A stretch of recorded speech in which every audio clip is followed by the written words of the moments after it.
Okay, so today we are going to study about the adult form of the Leishmania donovani.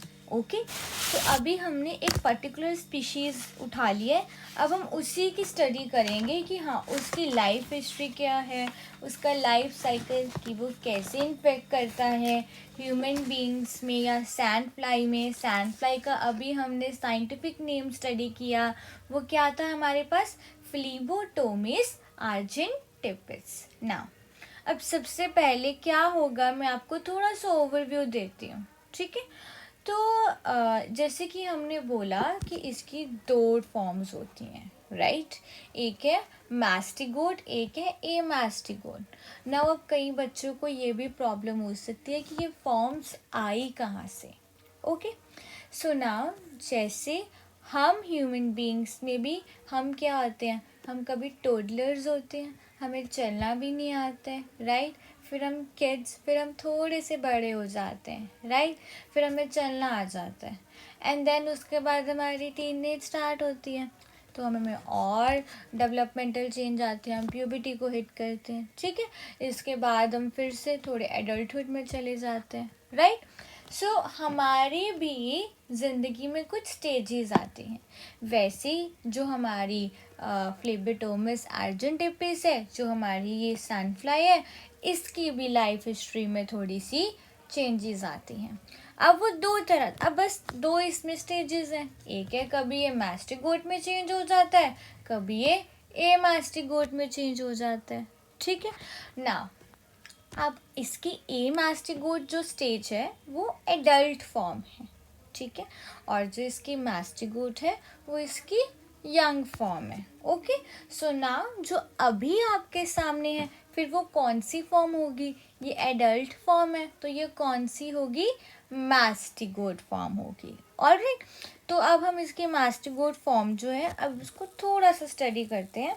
आप बस ये notes पढ़ लीजिए, आपको इसकी मॉर्फोलॉजी समझ आ जाएगी. और अगर एग्ज़ाम में इसकी मॉर्फोलॉजी के ऊपर क्वेश्चन आता है कि write a short note on the mastigote of the Leishmania donovani, 1 marks में आ जाता है, या फिर आपको लॉन्ग नोट में 3.5 मार्क्स में आ जाएगा. 7 में तो आने के चांसेस कम हो जाते हैं, तो आप इसको पढ़ सकते हैं. सबसे पहले स्मॉल राउंडेड और अवॉइड कलरलेस बॉडी है ये, ठीक है.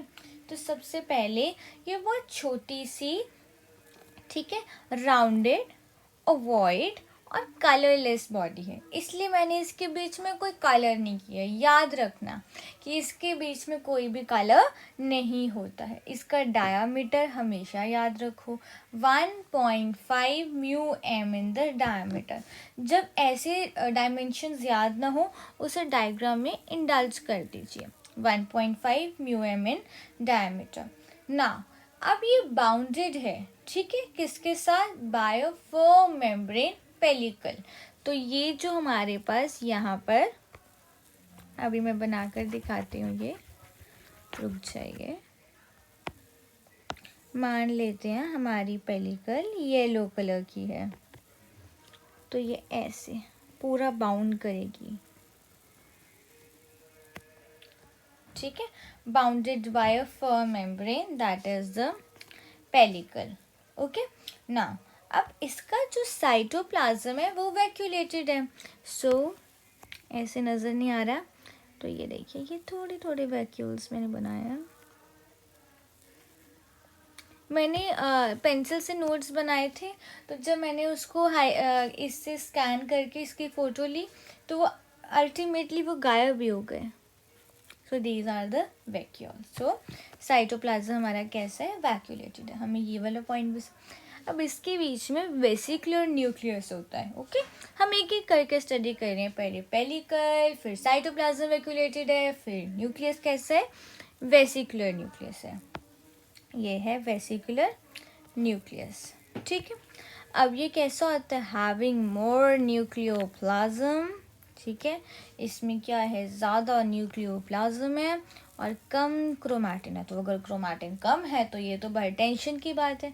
अब हेरिडिटी मटीरियल, अब आगे आगे क्या, तो उसके लिए इसके पास क्या होता है, इसके पास होता है next point, that is the kinetoplast. और काइनेटोप्लास्ट को हम और क्या बोलते हैं, तो पैराबेसल बॉडी। तो ये कुछ नहीं है, ये रॉड लाइक बॉडी है जिसके पास क्या होते हैं, क्रोमैटिन मटेरियल होता है। क्योंकि न्यूक्लियस जो था वो वेसिकुलर है, ज़्यादा न्यूक्लियोप्लाज्म है और कम क्रोमैटिन मटेरियल है, तो chromatin containing rod like body present है जिसे हम क्या बोलते हैं, काइनेटोप्लास्ट और व्हाट, पैराबेसल बॉडी। ओके, तो अगर पैराबेसल बॉडी या काइनेटोप्लास्ट के ऊपर एक क्वेश्चन आता है तो आप ढंग से लिख पाइएगा, ठीक है। फिर उसके बाद इसके पास एक minute dark staining body, parabasal body, sorry basal granule, जिसको हम ब्लिफेरोब्लास्ट भी बोलते हैं।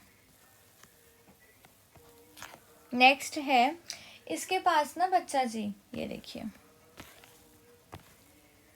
ये है ब्लिफेरोब्लास्ट, ये है हमारे पास काइनेटोप्लास्ट, ठीक है। ब्लिफेरोब्लास्ट को बेसल ग्रैनुल भी बोला, जो डार्क स्टेनिंग बॉडी थी। अब यहाँ से ये टिक्का लगा देते हैं, ये क्या है, राइजोप्लास्ट है, ठीक है। ये बहुत ही छोटी सी एक फिब्रिलर सा स्ट्रक्चर है ना।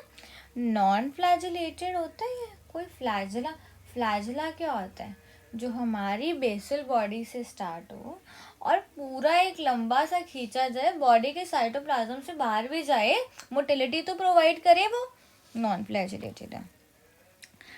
जो इसका फ्लैजिला जिसको हमने बोलने वाले हैं ना, वो रिड्यूस हो गया, ठीक है, reduce to the short fibril में वो रिड्यूस हो गया है, sometimes known as a rhizoplast. और इसे हम और क्या बोलते हैं, राइजोप्लास्ट बोलते हैं, क्योंकि ये सिर्फ साइटोप्लाज्म में ही रहता है, remains in the cytoplasm, that's why it's known as the rhizoplast, ठीक है। अब इसमें ये सारे mouth, contractile vacuole, cytopyge, pigment spot, ये सब कुछ एब्सेंट है। So this was all about the adult form of the Leishmania donovani.